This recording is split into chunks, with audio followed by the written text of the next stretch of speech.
Mpho Matlala is from the College of Law and School of Criminal Justice at the University of South Africa. He joins us now for further analysis. Prof. Matlala, it's good to have you with us. A very good afternoon. So the much anticipated and surprising physical appearance of Prof. Sullivan before Parliament's Hoc Committee, according to some, had explosive bombshell evidence.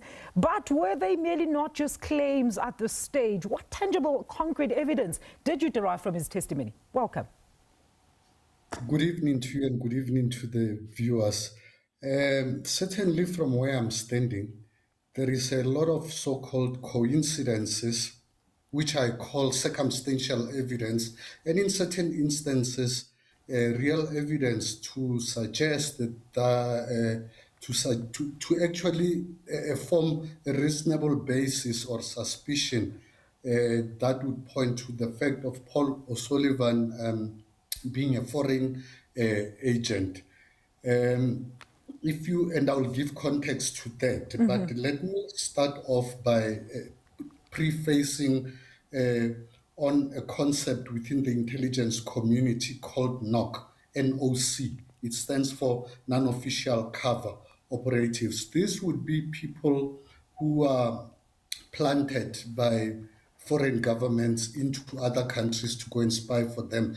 And they really give them money so that they can actually integrate into communities, either as business people, legitimate migrants. They often pose as art dealers or whichever. But that is what a NOC is, and they have no official ties to the government that sent them. For obvious reasons, for plausible deniability when a person is caught. But here is what we know about Paul O'Sullivan. One, he would have been trained by the British Defence Intelligence in the mid to late 1970s to the almost mid 1980s.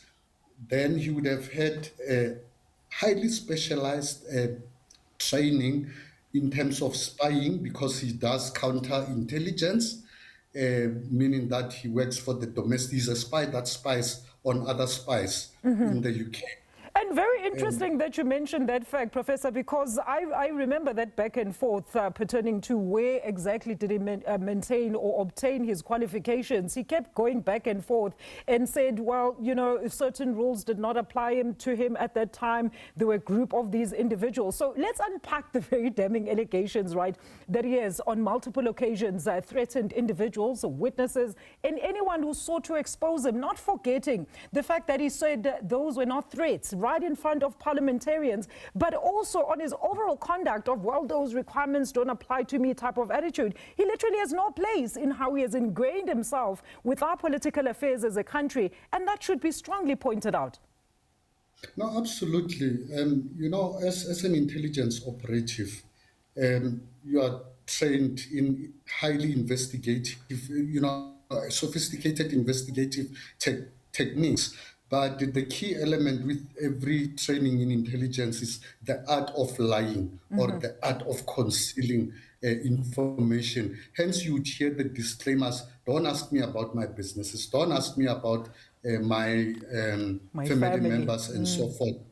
For him to have been able to invest in South Africa, he would have had to source substantial finances, and his service record, the duration, does not suggest that he could have had that kind of money. He says he made a loan, but where did the security for that loan come from? So that was a way of covering up. But then he would then come into the country in 1989, and strangely enough, he would get permanent residence, and then 3 years later, in 92, he would get citizenship. And the regulations at the time dictated that you need to have at least to have stayed 5 years as a permanent resident. So that's the first red flag.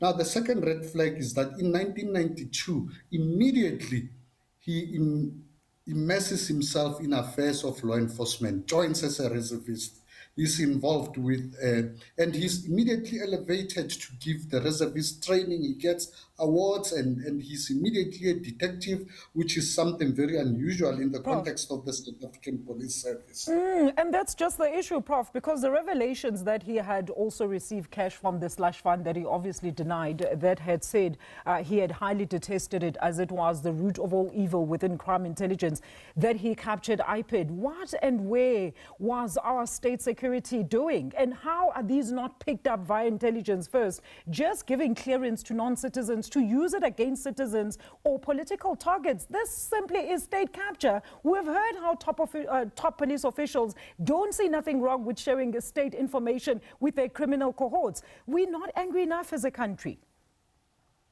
You know, Paul Sullivan has had a very long time to build layers and layers of cover-ups, to cover up his tracks.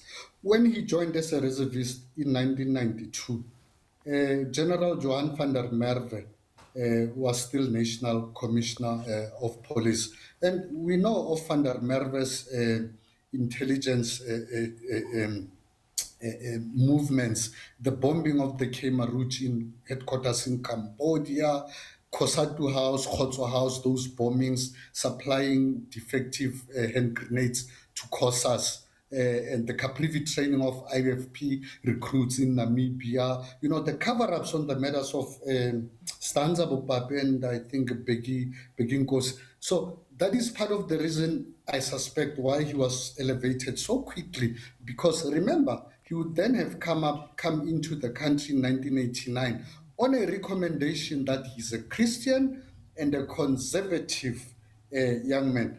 And if you take conservatism in the context of 1989 South Africa, then it will take us to the Conservative Party, formed by Andries Streynach in 1984, and I think the party died in 2004. But the Conservative Party was a white supremacist, racist, and party that opposed the reforms